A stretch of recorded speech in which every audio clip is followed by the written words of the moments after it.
மக்கள் நமக்கு ஓட்டு போட்டுட்டாங்களாம். இந்த கவர்ச்சியில மயங்கி மக்கள் நமக்கு ஓட்டு போட்டுட்டாங்களா? நான் என்ன சரி விடுங்க.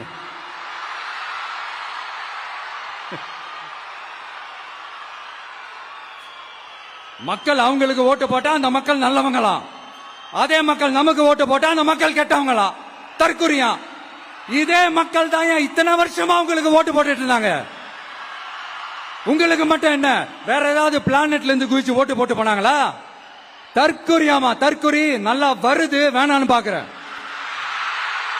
எங்க அண்ணன் விஜயகாந்த் அண்ணன் சொல்ற மாதிரி அண்ணா அவர்கள் ஆரம்பிச்ச கட்சிய ஒரு அடிமை கூடாரமா ஆக்குனது யாருங்க சார்? இப்படி எல்லாம் ஆக்கிட்டு உண்மையை சொல்லு உடன்பிறப்பேவா.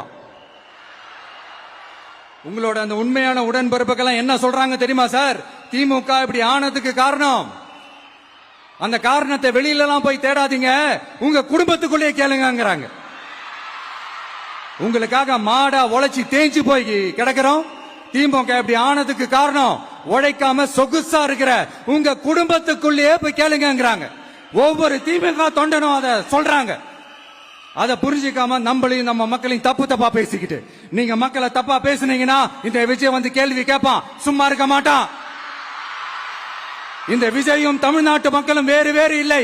இந்த விஜய் தான் தமிழ்நாட்டு மக்களோட ஒரு உண்மையான ஒரே பிரதிநிதி. இது இன்னைக்கும் சரி, நாளைக்கும் சரி, நாளன்னைக்கும் சரி, இதுதான் நிஜம்.